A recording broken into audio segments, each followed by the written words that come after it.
Mandya Tata power company limited ಎಸ್ಕಾಂಗಳ ವ್ಯಾಪ್ತಿಯಲ್ಲಿ ವಿದ್ಯುತ್ ವಿತರಣೆ ಚಟುವಟಿಕೆಯನ್ನು ಪ್ರಾರಂಭಿಸಲು ಪರವಾನಗಿಗಾಗಿ ಕರ್ನಾಟಕ ರಾಜ್ಯದ ವಿದ್ಯುತ್ ಶಕ್ತಿ ನಿಯಂತ್ರಣ ಆಯೋಗಕ್ಕೆ ಅರ್ಜಿ ಸಲ್ಲಿಸಿರುವುದನ್ನು ವಿರೋಧಿಸಿ ಚೆಸ್ಕಾಂ ಅಧಿಕಾರಿಗಳು ಮತ್ತು ನೌಕರರು ಸಿಬ್ಬಂದಿಗಳು ನಗರದಲ್ಲಿರುವ ಚೆಸ್ಕಾಂ ಕಚೇರಿ ಬಳಿ ಪ್ರತಿಭಟನೆ ನಡೆಸಿದರು.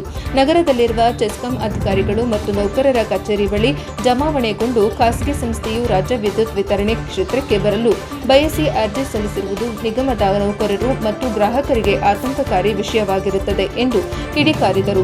ನಿಗಮದ ಅಧಿಕಾರಿ ನೌಕರ ಬಂಧುಗಳು ಜಾಗೃತಿಗೊಂಡು ಇದನ್ನು ವಿರೋಧಿಸಿ ಜಯ ಸಾಧಿಸುವಲ್ಲಿ ಒಗ್ಗಟ್ಟಿನಿಂದ ಸಂಘವು ರೂಪಿಸುವ ಯಾವುದೇ ಯೋಜನೆಗೆ ಸದಾ ಸಿದ್ಧರಾಗಿ ನೌಕರರ ಅಸ್ತಿತ್ವ ಉಳಿವು ಮತ್ತು ಭವಿಷ್ಯಕ್ಕಾಗಿ ಹೋರಾಡುವ ಸಂದರ್ಭ ಎದುರಾಗಿದೆ ಎಂದು ಎಚ್ಚರಿಸಿದರು.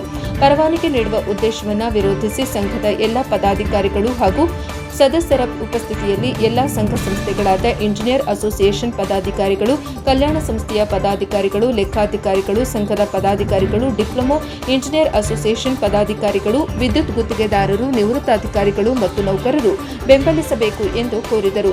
ಶಾಸಕರ ಮುಖಾಂತರ ಸರ್ಕಾರಕ್ಕೆ ಮನವಿ. ಕಚೇರಿಯಿಂದ ಬೈಕ್ ಮೂಲಕ ಹೊರಟ ಪ್ರತಿಭಟನಾಕಾರರು ಶಾಸಕ ರವಿಕುಮಾರ್ ಗೌಡ ಗಣಿಗ ಅವರ ನಿವಾಸದ ಕಚೇರಿ ಬಳಿ ತೆರಳಿ ಶಾಸಕರ ಮುಖಾಂತರ ಸರ್ಕಾರಕ್ಕೆ ಮನವಿ ಸಲ್ಲಿಸಿದರು. ಸಾರ್ವಜನಿಕ ವಿದ್ಯುತ್ ಕಂಪನಿ ಉಳಿವು ಮತ್ತು ನೌಕರರ ಅಸ್ತಿತ್ವ ರಕ್ಷಣೆ ಮತ್ತು ಭವಿಷ್ಯಕ್ಕಾಗಿ ಹೋರಾಡುವ ಸಂದರ್ಭ ಎದುರಾಗಿದೆ ಎಂದು ಹೋರಾಟಗಾರರು ಹೇಳಿದರು. ಶಾಸಕ ರವಿಕುಮಾರ್ ಹೇಳಿದ್ದೇನು?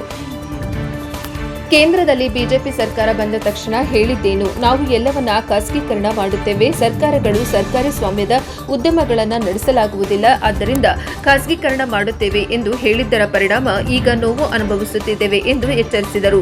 ಬಿಜೆಪಿ ಸರ್ಕಾರಗಳು ಯಾವ ರಾಜ್ಯಗಳಲ್ಲಿಯೇ ಇವೆ ಅಲ್ಲಿ ಟಾಟಾ ಪವರ್ ಕಂಪನಿಯ ವಿದ್ಯುತ್ ವಿತರಣೆ ಪರವಾನಗಿ ನೀಡಲಾಗಿದೆ. ನಮ್ಮ ರಾಜ್ಯದಲ್ಲೂ ಕೇಳುತ್ತಿದ್ದಾರೆ. ಮುಖ್ಯಮಂತ್ರಿ ಡಿಕೆ ಶಿವಕುಮಾರ್ ಅವರು ಕೊಡುವುದಿಲ್ಲ ಎಂಬ ಭರವಸೆ ನಮಗಿದೆ ಎಂದು ಹೇಳಿದರು. ಪ್ರತಿಭಟನೆಯಲ್ಲಿ ವಿದ್ಯುತ್ ನಿಗಮ ಕಚೇರಿಯ ಕಾರ್ಯಪಾಲಕ ಇಂಜಿನಿಯರ್ ಅನಿತಾಬಾಯಿ, ಅರುಣೇಶ್, ರಾಕೇಶ್, ಮಹೇಂದ್ರ, ಶ್ರೀನಿವಾಸ್, ರವಿಚಂದ್ರನ್, ಮಧು, ಮಹೇಶ್, ಹೇಮಂತ್ ಮತ್ತಿತರರು ಇದ್ದರು.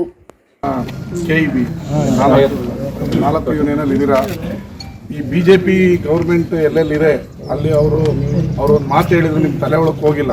ನೀವು ಇಲ್ಲಿ ವೈಯಕ್ತಿಕ ರವಿಕುಮಾರ್ ಮೇಲೋ ಇನ್ನೊಬ್ಬರ ಮೇಲೋ ಫೈಟ್ ಮಾಡಿ ಬಿಜೆಪಿ ಬೆಳೆಸ್ತಿದ್ರ. ಅವರು ಒಂದೇ ಮಾಡಿದ್ರು, ನಾವು ಸರ್ಕಾರಿ ಉದ್ಯಮವನ್ನು ನಡೆಸೋದಕ್ಕೆ ನಾನು ಸರ್ಕಾರ ನಡೆಸ್ತಾ ಇಲ್ಲ, ಎಲ್ಲವನ್ನು ಖಾಸಗಿ ಮಾಡ್ತೀವಿ ಅಂತ ಎಲ್ಲ ಖಾಸಗಿ ಮಾಡ್ಕೊಂಡ್ಬಂದರು. ಈಗ ಕಣ್ಣು KPTCL ಮೇಲೆ ಬಿದ್ದಿದೆ. ಈಗ ಟಾಟಾನ ಮುಂದೆ ಬಿಟ್ಟಿದ್ದಾರೆ. ಆದರೆ ನಾವೀಗ ಆಲ್ರೆಡಿ ಸಬ್ಸಿಡಿ ಬಡವ್ರಿಗೆ ಕೊಡ್ತಾಯಿದ್ದೀವಿ. ಇದು ಮೊನ್ನೆ ಕೂಡ ಚರ್ಚೆ ಆಗಿದೆ. ಇದನ್ನು ನಾವು ಕೊಡಬಾರ್ದು ಅಂತ ಇದೆ. ನಿಮ್ಮ ಜೊತೆ ನಾವು ಇರ್ತೀವಿ. ಇದಕ್ಕೆ ನಾನು ಸರ್ಕಾರಕ್ಕೆ ಪತ್ರ